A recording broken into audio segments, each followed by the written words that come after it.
میں کرسی پر ہوتا تو 5 فروری یوم کشمیر منانے کے بجائے میں یوم فاٹا مناتا، کیونکہ مقبوضہ کشمیر تو وہاں ہے اور ہم فاٹا کا جو حالات ہے اپنے ملک کا ہم نہیں سوچ رہے اور کشمیر کا ہم سوچ رہے۔ فاٹا میں نہ یونیورسٹی ہے، نہ میڈیکل کالج ہے، نہ آئی ٹی یونیورسٹی ہے،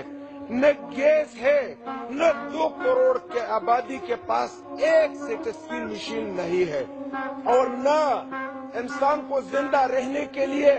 صاف پانی کا کوئی نظام نہیں ہے۔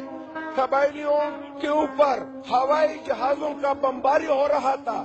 قبائلیوں کے بچے اور وہ خود توپوں کے گولوں میں اڑ رہے تھے، مگر انہوں نے یہ نہیں کہا کہ پاکستان مرد آباد، انہوں نے یہ نہیں کہا کہ ہاں پاکستان کا جھنڈا کسی قبائلی نے جلایا ہو، کبھی کسی قبائلی نے اینٹی پاکستان کام نہیں کیا۔ اگر ہمارا سیکورٹی فورسز گوریلا وار میں کامیابی حاصل کر رہے تو قبائلی ان کے ساتھ شانہ بشانہ کھڑا ہے، اسی لیے وہ ہمارا فورسز دعویٰ کرتا ہے کہ ہم دنیا کا بہترین فورس ہے، اور ہمیں فخر بھی ہے۔ ہم ہجرت کر کے نہیں آئے ہیں، ہم پاکستان بننے سے پہلے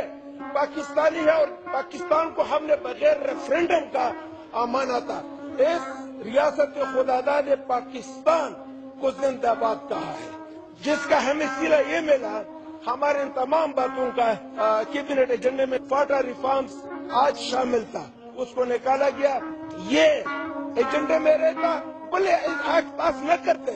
مگر ایجنڈے سے نکالنا بہت بڑا ظلم ہے، بہت بڑا زیادتی ہوا ہے۔ قبائلیوں کے جو بڑے ہیں ان کو پھر یہ نہ کہنا کہ آپ غدار بن گئے ہو، آپ نے انڈیا سے پیسہ لیا ہے اور اس کو مجبور کر رہے ہو، آپ خود اس کو کہہ رہے ہو کہ آپ پاکستانی نہیں ہو، آپ نے جہاں جانا ہے وہاں جاؤ۔ اگر آپ ان کو پاکستانی کہتے ہو تو کیوں اس کو آپ نے ایجنڈے سے نکالا؟ بھلے اگر اس میں تحفظات آتے تو آتے، جن لوگوں کے کہنے پر یا جس کی وجہ سے اس کو نکالا گیا، میں اس کو کہتا ہوں کہ آپ خود جا کر وہاں تو رہو،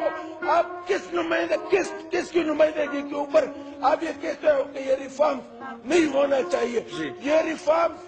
ہمارا اتنا ہی حق ہے جتنا پورے پاکستانیوں کا ہے۔ ابھی ہم نے جناب اسپیکر صاحب دیر ہے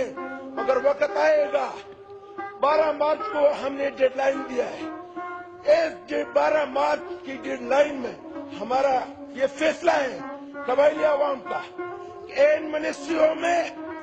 اس پارلیمنٹ میں، اس پی ایم ہاؤس میں، اس پریزیڈنسی میں کسی کو بھی ہم کام کرنے نہیں دیں گے،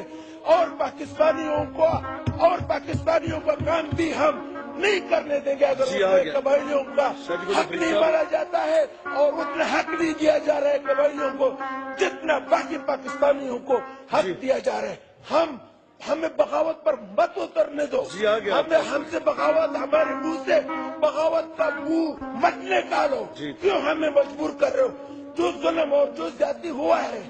رات کو، میں کہتا ہوں کہ تاریخ میں کسی کے ساتھ نہیں ہو گیا ہوگا جو ہمارے ساتھ ہوا ہے، مگر پھر بھی ہم کہتے ہیں کہ پاکستان زندہ باد، اور شاید